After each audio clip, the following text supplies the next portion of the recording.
सट्टा बाजार के आए नए आंकड़ों से हरियाणा की सियासत में आया तूफान। कई दिग्गज नेता जो चुनाव लड़ रहे हैं उन्हें बड़ा झटका। जी हाँ, ध्यान से देखिएगा कि सीट पर कौन मार रहा है बाजी। आपको पता है कि सट्टा बाजार परिस्थितियों के अनुरूप अपने आंकड़े बताता रहता है। शुरू से अंत तक सभी नेताओं व मीडिया का ध्यान सट्टा बाजार की तरफ था कि किस सीट पर क्या है माहौल। लेकिन अब तापमान में भी गर्मी आ चुकी है और सियासत में भी गर्मी आ चुकी है, क्योंकि हरियाणा का चुनाव अंतिम मोड़ पर आ चुका है। इस अंतिम मोड़ पर सट्टा बाजार ने बड़ा फेरबदल किया है।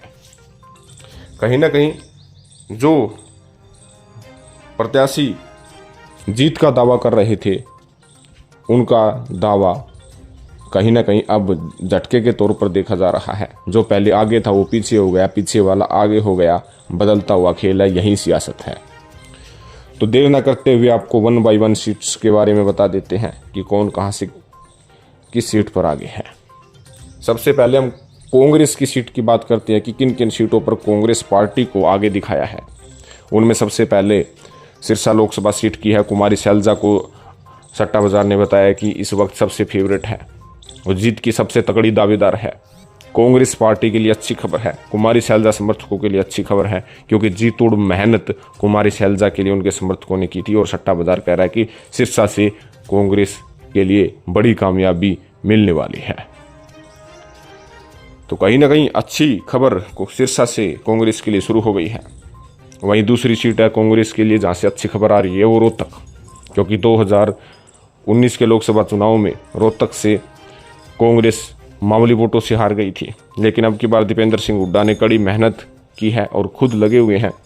और आपको ये बता दें कि यहाँ से दीपेंद्र सिंह हुड्डा को सट्टा बाजार ने बताया कि सबसे फेवरेट है।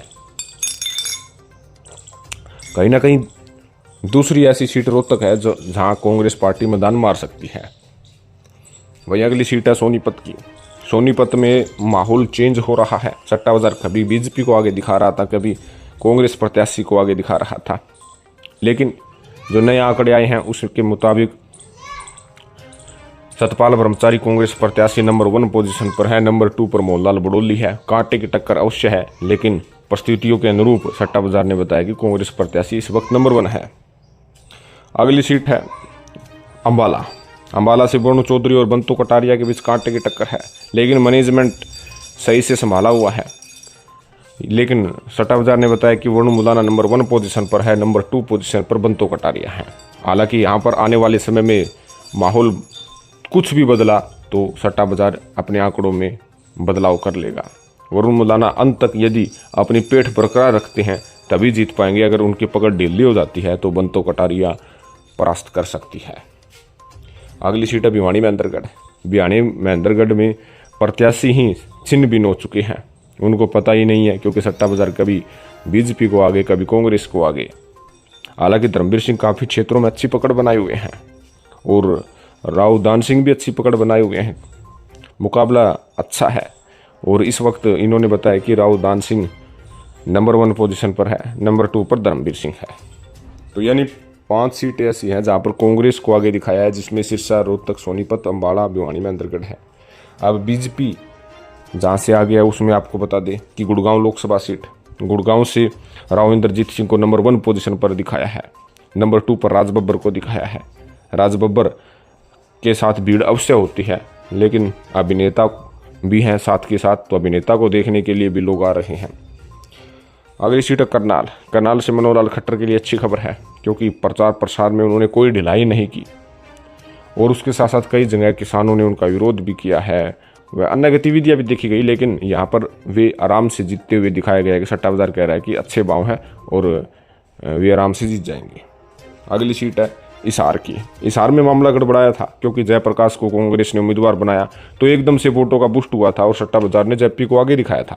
लेकिन अब उनकी जो मैनेजमेंट में ढिल्लापन है, क्योंकि नए वोटों पर असरदार साबित नहीं हो रहे हैं। न्यूट्रल वोट बैंक पर उन्होंने कोई ऐसा अभियान नहीं शुरू किया कि वे उनके साथ आए। न्यूट्रल वोट बैंक हिसार में 20% है, जो कि अहम भूमिका निभाते हैं। तो कहीं ना कहीं न्यूट्रल वोट बैंक को साधने के लिए कोई रणनीति जयप्रकाश ने नहीं की, जिसका कारण उन्हें खामियाजा भुगतना पड़ रहा है और बीजेपी प्रत्याशी रणजीत सिंह चौटाला हिसार से आगे चल रहे हैं। अगली सीट है फरीदाबाद की। फरीदाबाद में मुकाबला बराबरी का था, क्योंकि कांग्रेस ने महेंद्र प्रताप सिंह को मैदान में उतारा था। लेकिन भितरघात कांग्रेस में भी है, बीजेपी में भी ज़्यादा है। लेकिन यहाँ पर फिर भी बीजेपी प्रत्याशी को कुछ आगे दिखाया गया है। हो सकता है कि परिस्थितियाँ बदली तो यहाँ पर कांग्रेस प्रत्याशी भी आगे हो, लेकिन इस समय बीजेपी प्रत्याशी आगे है। कुरुक्षेत्र लोकसभा सीट की बताइए। कुरुक्षेत्र लोकसभा सीट सबसे उठ है, त्रिकोणीय मुकाबला है, लेकिन इस वक्त नंबर 1 पोजीशन पर नवीन जिंदल को दिखाया गया है। कहीं ना कहीं नवीन जिंदल जो पहले नंबर 2 पर थे, अब नंबर 1 पर आ चुके हैं। यानी यहाँ पर दिन प्रतिदिन बदलाव हो रहा है। अब जैसे जैसे चुनाव और नज़दीक आएगा, वैसे वैसे कुरुक्षेत्र में प्रत्याशियों के दिल की धड़कन और धक धक करेगी और ज़्यादा मूवमेंट करेगी। तो 5 सीटें जिसमें बीजेपी आगे दिखाया, जिसमें गुड़गांव, करनाल, हिसार, फरीदाबाद और कुरुक्षेत्र है। तो आपका क्या कहना है? आपको क्या लगता है हरियाणा में किस पार्टी को कितनी सीट आएगी? कमेंट करें। सट्टा बाजार क्या सही साबित होगा? क्योंकि सट्टा बाजार परिस्थितियों के अनुरूप हर दिन बदलता है और हर दिन अपने आंकड़े जारी करता है, जिससे माहौल बदला बदला सा भी लगता है। धन्यवाद।